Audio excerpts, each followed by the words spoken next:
इसी कथा के माध्यम से हम और आप जान पाएंगे कि आज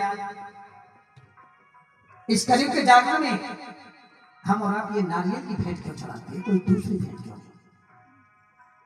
आज के जागरण में 5 मेवा का भोग क्यों लगाते हैं, कोई दूसरा भोग क्यों नहीं। और भक्तों भोग तो अनेकों हैं, अंतिम भोग हलवे चने का क्यों लगाते हैं।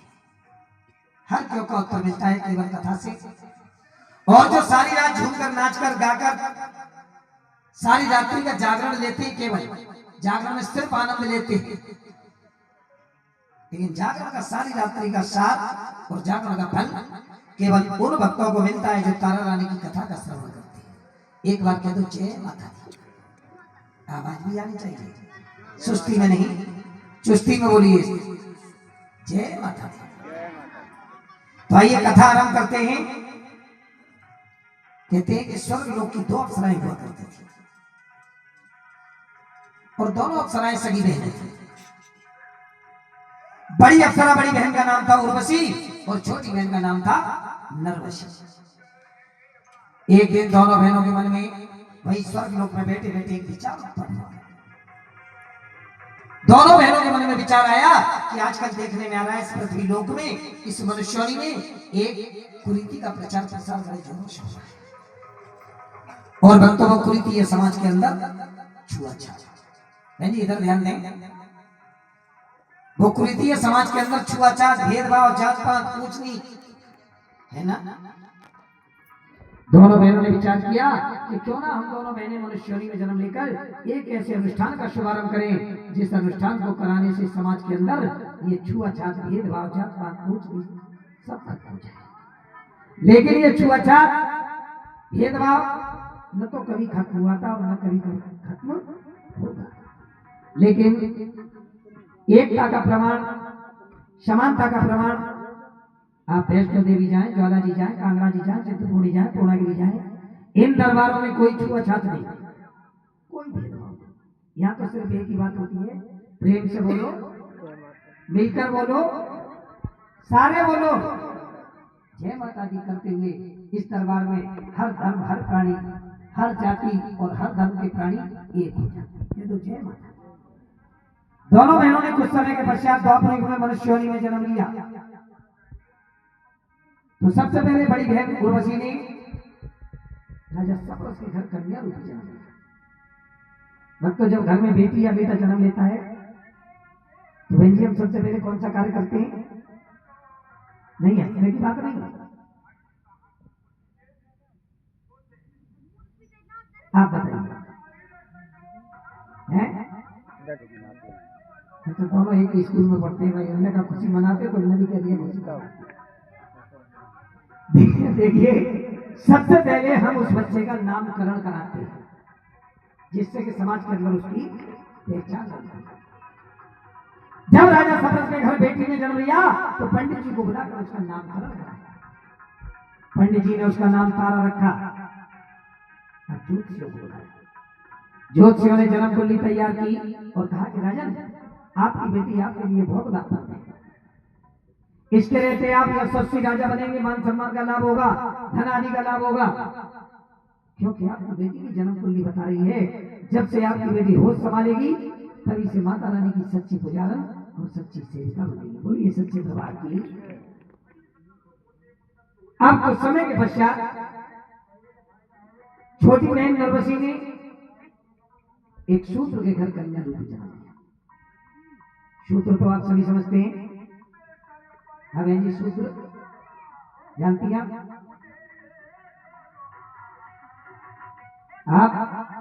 कोई बात नहीं,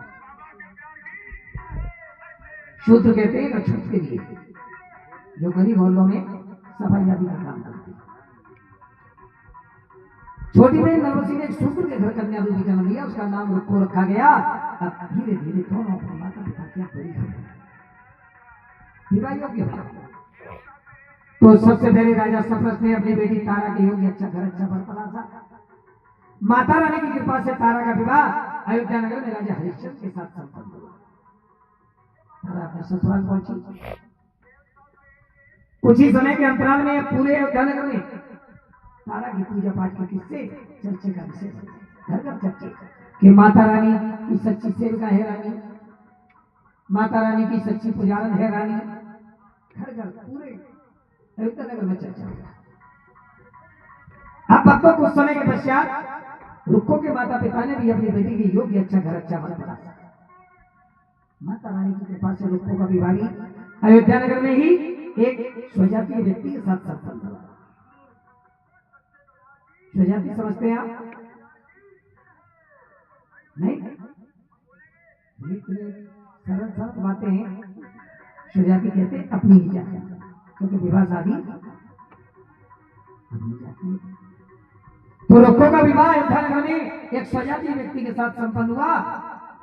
अब रुक्को ने अपनी ससुराल में देखा कि पूरा घर परिवार सफाई आदि का काम करता है, कोई गली में, कोई महल में, कोई किसी के घर। जबकि रुक्को की बुरी सास तो राजा हरिश्चंद्र और रानी तारा किया जाती थी महलों में सफाई आदि का काम करना। 5 वर्षों तक रुक्को ने ये काम किया। माता जी थोड़ा ऐसे बैठिए करके, तो जय माता की। हाँ, ऐसे बैठिए आप। ऐसा लग रहा है जैसे घर में 8-10 रिश्तेदार आ गए हो, गैस का सिलेंडर खत्म हो गया। इतना क्या सोच रही है? अभी तो थोड़ी व्यवस्था है, आगे का आगे देखेंगे, लकड़ी से काम चलाएंगे, लेकिन अभी तो व्यवस्था है, सिलेंडर भी मिल रहा है। तो इतना मत सोचिए, कह दो जय माता की। एक बार और कह दो जय माता की। हम बहुत सोचने मुद्रा में ऐसे बैठे सोच में तो है। अब रुक्को के विवाह को 5 वर्ष बीत गए, लेकिन रुक्को ने यह सफाई आदि का कार्य कहीं नहीं किया और कभी नहीं किया अपने घर के अलावा। 5 वर्षों के बाद एक दिन रुक्को की बूढ़ी सास बीमार पड़ गई। आज अपनी सास के बदले का काम करने के लिए स्वयं रुक्को महलों में पहुंची। रानी को दंडवत प्रणाम किया, अपने आने का सारा हाल सारा वृत्तांत बताया कि रानी जी, आपके महलों में जो बूढ़ी और सफाई आदि का काम करती है वो मेरी सासु मां है। मैं उसकी पुत्र वधू हूं, मेरा नाम रुक्को है, और आज मेरी सासु मां बहुत बीमार है, और जब तक मेरी सासु मां का स्वास्थ्य ठीक नहीं होता आपके मेलों में सफाई आदि का काम करने मुझको आना होगा। रानी ने रुक्को को कार्यभार समझा दिया। अब जैसे ही रुक्को ने सफाई आदि का कार्य आरंभ किया, भक्तों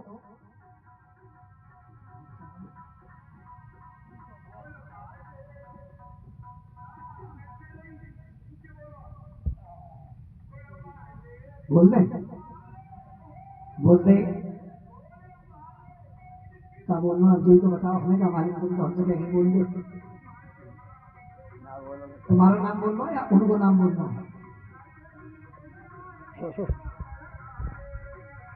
और ये 51 रुपए की अरदास आई है श्री विश्राम सिंह जी की ओर से माता रानी के चरणों में।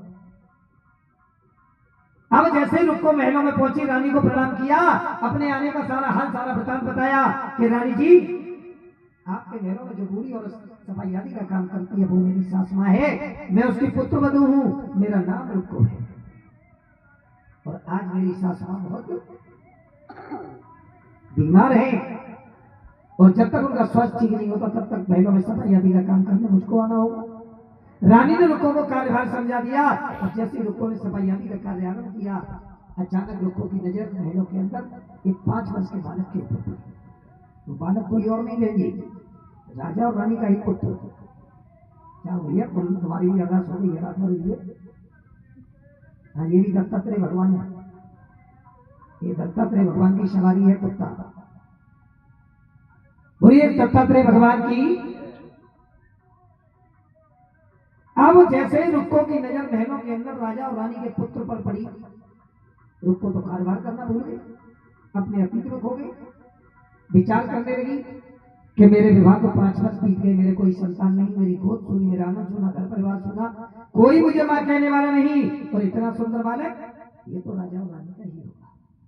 उस बच्चे को देखते ही मन में एक विचार हो गया, आज मैं भी रानी जी से आग्रह करूंगी, विनती करूंगी, प्रार्थना करूंगी, निवेदन करूंगी, रानी जी मुझे भी कोई ऐसा उपाय बताइए जिससे कि मुझे भी संतान और संतान में केवल पुत्र की प्राप्ति हो।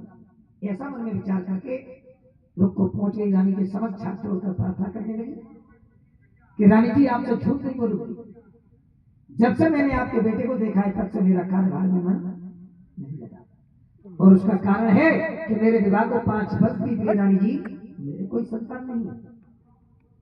आपसे एक अनुरोध है, कि आप मुझे कोई ऐसा उपाय बताएं, भैया आप कुर्सी डाल के यहीं बैठ जाओ, हाँ थोड़ा हाँ रोकथाम कर दियो, आगे बैठ जाओ, आगे आ जाओ, सब लोग आगे आ जाओ।